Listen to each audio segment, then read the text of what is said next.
What would you do if you fell in love with someone who was already married, yet asked you to keep everything a secret? The moment I met Emily, everything in my life shifted. She was the kind of woman you couldn't ignore, confident, beautiful, with an air of mystery that drew you in.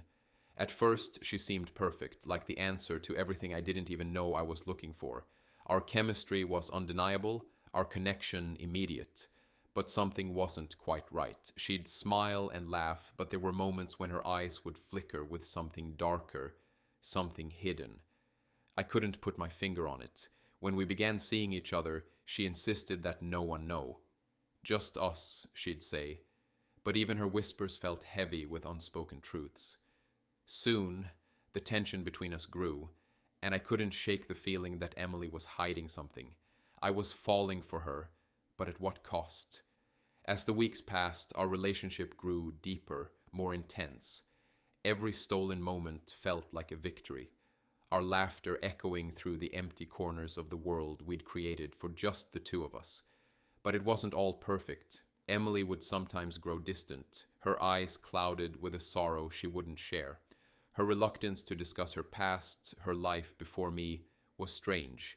Every question about her family or her past seemed to be met with a quick change of topic or an offhand comment meant to deflect. I didn't push, I wanted to trust her, but I couldn't ignore the nagging feeling that something was off. Then came the first sign that things were more complicated than I realized. "We have to keep this between us," she said one evening, her voice quiet but firm. I laughed it off at first, not wanting to believe it, but the more she said it, the more it felt like a warning. Still, I ignored it, unwilling to confront the truth that maybe, just maybe, I wasn't the only person in Emily's life. One night, after dinner at her apartment, Emily's walls came down. She sat across from me, her fingers tightly gripping the edge of her wine glass. "I have to tell you something," she said, her voice shaking just slightly. "I'm married." The words hit me like a punch to the stomach. My heart raced, my mind spinning in disbelief. She looked away, unable to meet my eyes. "But it's not what you think," she continued, her voice soft. "My marriage is falling apart. We've been emotionally separated for a long time." I wanted to scream, to demand answers, but something about the way she spoke made me hesitate. She was vulnerable, fragile in a way that made it impossible to leave. She wasn't asking for sympathy, she was asking for understanding. She didn't want to divorce her husband, she said, but she also didn't love him anymore. "Please don't hate me," she whispered. "I need you. I need us." My emotions were torn. Part of me felt betrayed, manipulated even, but another part of me wanted to believe her, to believe that we could somehow find happiness in the mess she'd created. When she asked me to keep things secret, to keep seeing her, I felt a cold, heavy weight settle over me. I should have said no, but instead I agreed. Now I was tangled in a lie I wasn't sure how to escape. As days turned into weeks, the secrecy of our relationship became more intense. We'd meet in the shadows, her place, my car, random spots where no one could see. The thrill of being hidden only deepened our connection, yet the excitement quickly turned into anxiety. Emily's demeanor shifted. She was more anxious, on edge. There were strange phone calls she would dismiss before I could hear them, and messages that were quickly deleted. Once she answered a call, her face pale, and her hand shaking as she hung up. "It's nothing," she assured me, but I saw the fear in her eyes. I couldn't ignore it anymore. I was beginning to feel like a secret lover, a piece of someone else's life hidden away from the world. I wasn't just worried about her, but about me too. What would happen if someone found out? Emily's reassurances didn't make me feel safer. Instead, they felt like thin veils trying to hide something far darker. But still, I couldn't walk away.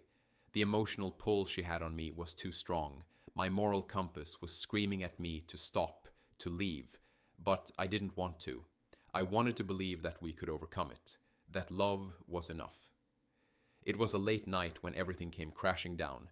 I was at Emily's apartment, and as she stepped into the bathroom, my eyes were drawn to her laptop, half open on the desk.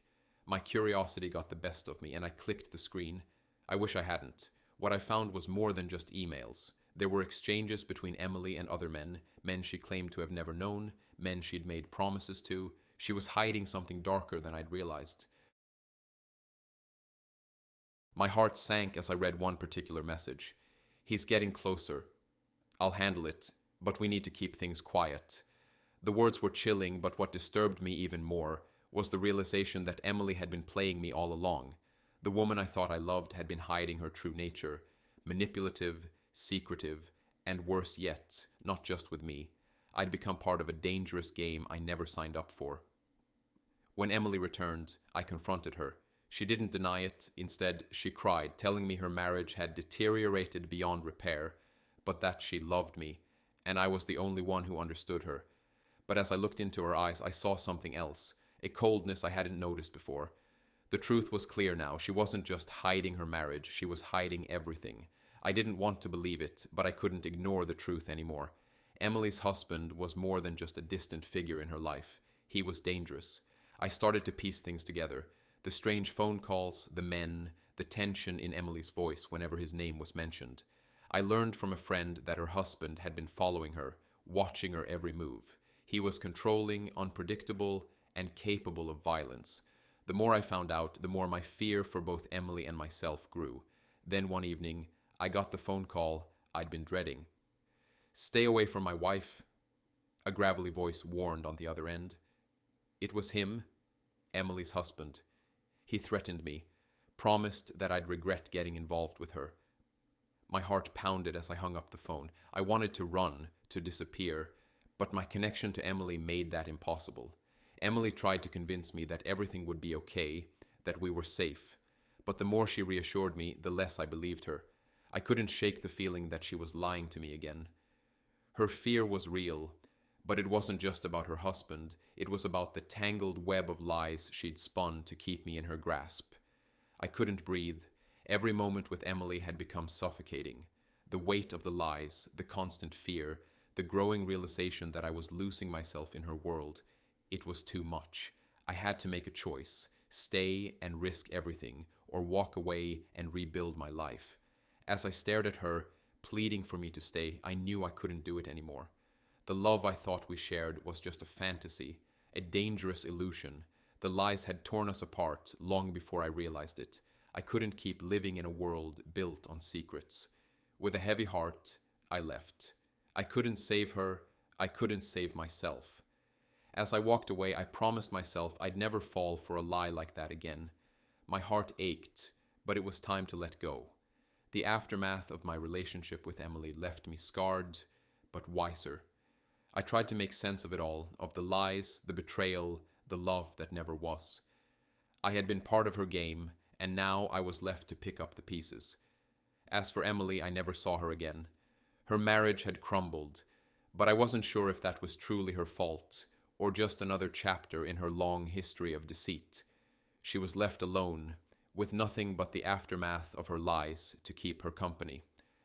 I learned the hardest lesson of all. Trust is the foundation of any relationship. Without it, there's nothing. No matter how strong the pull, no matter how deep the love, it can never survive without truth. And as I walked away from that chapter of my life, I couldn't help but wonder, in the end, how much do we truly know about the ones we love?